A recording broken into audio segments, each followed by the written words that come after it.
Hey, as my spousal unit sometimes says, mistakes were made. Today is one of those days. I started off repairing this trunk, trying to put body filler on my trunk lid, the entire rear deck, but I had a primer failure. I started off with one, ran out of it, switched to a different one, and it behaved differently. The next thing you know, I have bonding issues with body filler. It's not adhering. Had to completely abort the mission, go to something completely different, and that's what this episode is going to be, the admission of my mistakes, and I'm going to show you how we ended up salvaging the day, doing body filler on this C-pillar and quarter panel area. It came out beautiful, but it's not what I started out to do. You'll see my mistakes. You'll also see my success. So that's what today is about. If you're interested in seeing this one get done, stay tuned.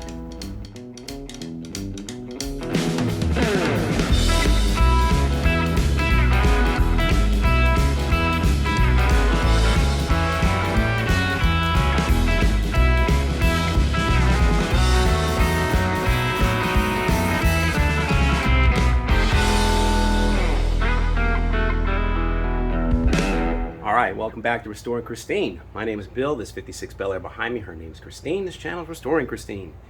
It's a video blog where I'm documenting everything that I'm doing in this car to restore it. I've had it since 2005. That's what, 17, 18 years now. And this channel is going to show you all the good, the bad, and the ugly of restoration. And to be truthful with you, this is my second attempt at trying to get something done this weekend. It's been a couple of weeks since I worked on Christine, but this morning I started off working on this trunk in the back area, and I had a primer mishap, and through that I had body filler that I was applying, and the body filler did not adhere, and I had to remove it all and had to step back and start over. But what I needed to do was step away from that work and work on something different. So I'm going to continue to try to make headway, hopefully. So I'm stepping into plan B. This is something completely different than I wasn't planning on doing today, but we're going to get it done. I am going to work on finishing out this C-pillar. So let me show you what's going on.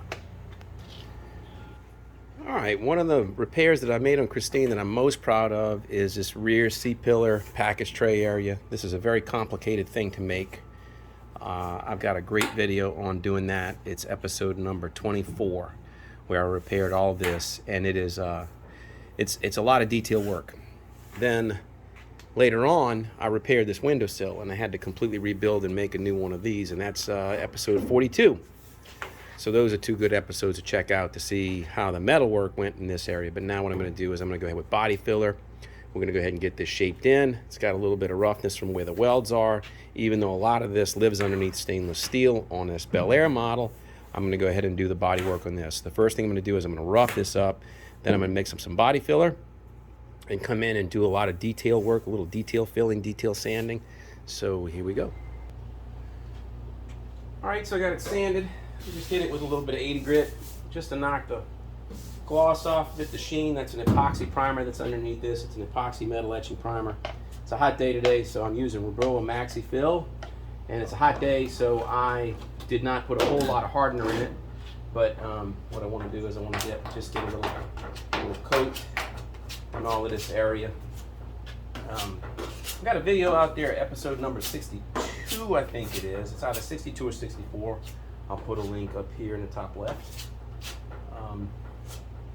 And that shows all the body filler, all the sanding medium that I'm using on Christine, on the project. And yeah, so all I'm going to do now is just fill in these areas, get a little bit of mud in here, and then we'll start sanding this after it hardens and sets. So I'm just going to take my time and just make sure I've got enough material.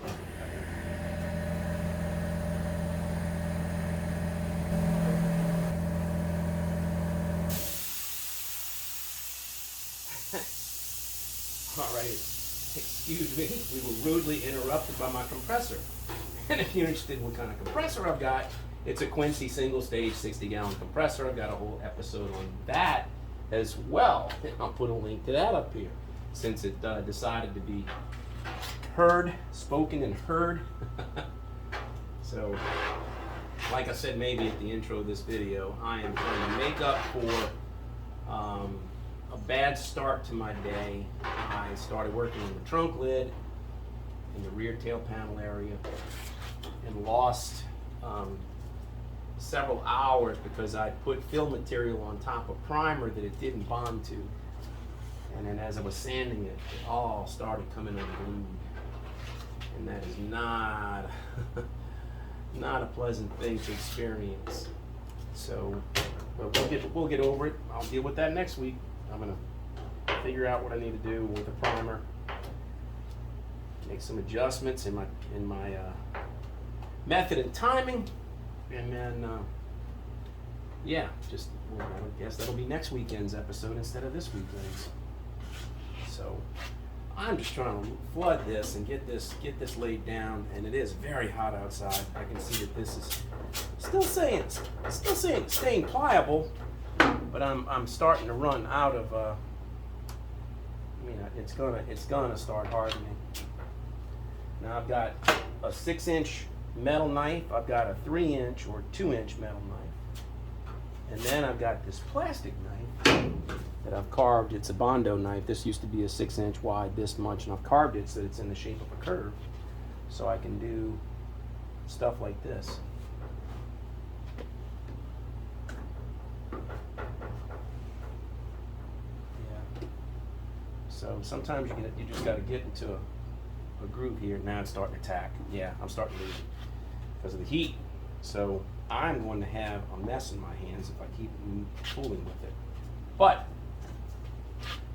this is all detailed fiddly work, and then when I sand it, you can see where this is going, but we're gonna be okay. Yeah, so my curved trowel didn't get to play at the party here too much, at least for the moment. So that's the first bedding coat. I'll get this all roughed in, and then it'll take a couple passes with the sandpaper, and we'll get it. We will get it. Yeah, it's getting to the part where it's not, it's starting to harden a little bit and it's not as pliable. So I've got a little bit of fill material left and it's not quite hardened, but I'm using my finger and I'm able to get it right up to all of these corners. Because what I want is I want it smooth so that when I put my window seals in, I've got a nice flat, smooth surface for the seals to seat against. So it's one thing to help it stay watertight.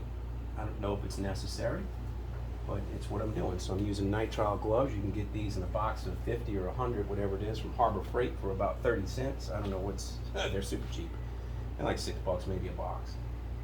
But that's what I'm doing here. All right, now that it's hardened for about 30 minutes or so, I went inside to go eat lunch. And some of this you can attack with, brute force, big tools, at least to rough it in. I got some flat surface here that I can work with. Even though it's a curve, it's still pretty flat. This is got a little bit of a curve, but you can use that deck sander, that blocker, to go ahead and rough that in. Similarly up here, I got a Bondo hog that I might pull out and see if I can't just rough that in before I start sanding it by hand. But let's see how this works. Got my dust mask on, thank goodness.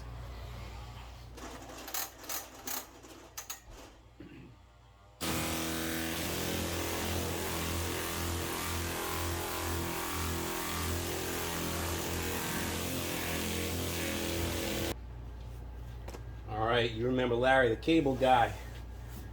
Did the voice of Mater in Cars. Get her done. That's pretty much it, I'm using this long deck, and even though these are curved surfaces, you can kind of carve a little bit to get it roughed in. And I'm trying to sweep it in this little curve, sweeping it over this curve, but into this concave, and you just do what you got to do. I'm trying to save time. So I'm going to have to work with this a little bit more. Got to knock this down a little bit more. And I'll have to do a lot of this other stuff by hand, but we're getting it. So let me continue sanding.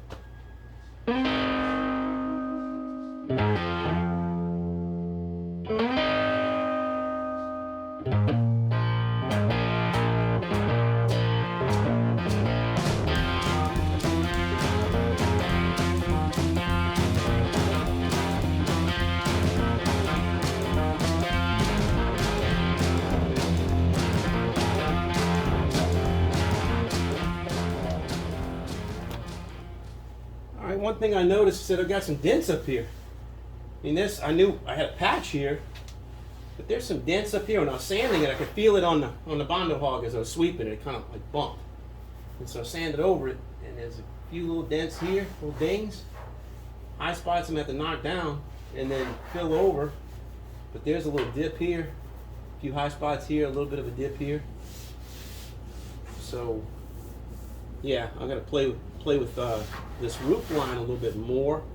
Boy, it's really hard trying to shape a curve. You know, I've got a dome here that I've got to get, and you got to be careful. It's when you sand by hand, you know, it's real easy to ride in the waves. You know, so I knew that this was the first pass, so I knew I had room to, you know, cut in, and then I'll go ahead and fill it, and you basically you sneak up on it. So I know I'm still a little low over here, and we'll get all that shaped in because that's where that patch was. Big, huge patch back here. I mean, it looks rough now, but it's going to be nice when it's done. Let me float it again one more time with some filler, and then we can sand it again after it hardens. All right, so I mixed up another batch and applied it, and if you see, it's very green. Literally, it's tinted green. The hardener is blue, so when it mixes with that yellow mustard color, it makes a dark green if you mix it really, really hot. And the squeeze tube got away from me, and so I mixed this really hot, and so this like set really fast. But while I was waiting for this to set, I want to show you something. Came over to the door, and this is the door I did a couple of episodes back.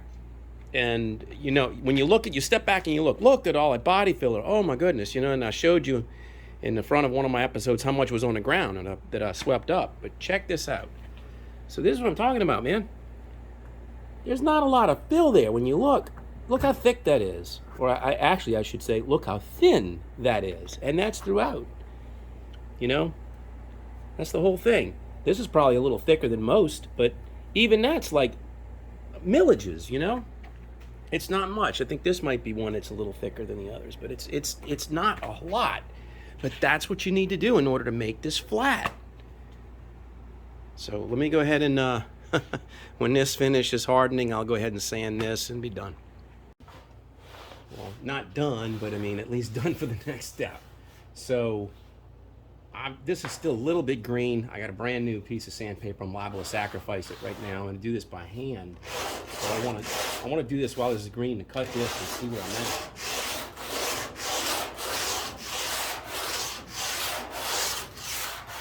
See, I'm still using this a 16-inch deck, and even though this is a curve, I'm still trying to feel it out.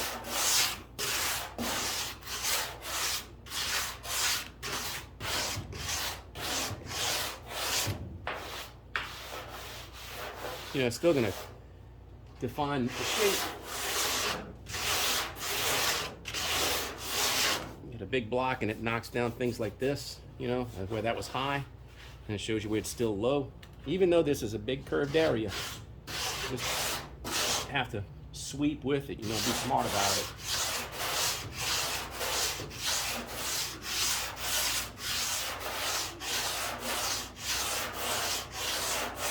That's what I was thinking. I had some high spots right there. That's right there. I need to ding that down and then put another pass of filler on it. But this feels, so far, this feels a lot better than it did just a moment ago before I filled it, after the first pass.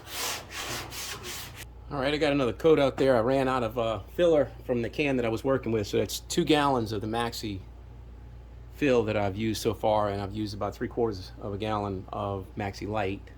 And I have brand new gallons ready to crack open, but this was the last of it. So I put this on, mix it hot, and now I'm gonna go and sand it.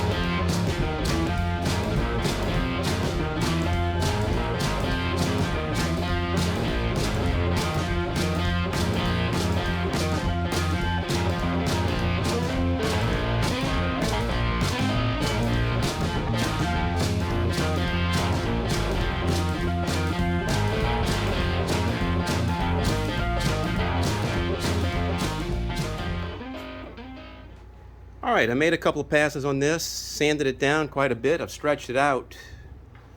You know, it's going way out here, and it's wafer thin. It's not a lot, but I still have some low spots in here. Got to take care of. Got a few low spots over here. you know, you just sneak up on it. And I'm not a professional, so I mean, it's going to take me a few passes to get to it. There's a lot of detail work here, fiddly work right at the edge. You got to sand that by hand, you know, grab a piece of sandpaper and build a corner, kind of carve it out. Thank goodness that's all underneath stainless steel. So what I'm going to do now is I'm going to work up a batch of Roberlo Maxi Light, which is this light gray blue, and it's a thinner, it's less viscous, and it spreads a little easier or a little further.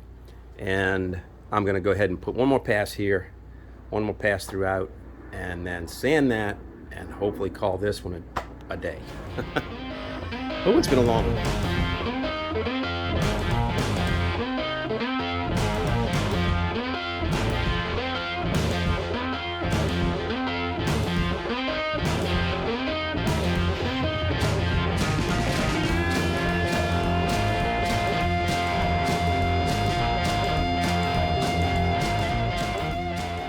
All right, it took 2 coats. I didn't mix up enough the first time, so I had to go let it flash a little bit, and then I came back and I put a 2nd coat over here. So now I'm gonna go ahead and sand it and then call this one a day. Ooh, I'm tired, and it's been a long one, so let's get her done.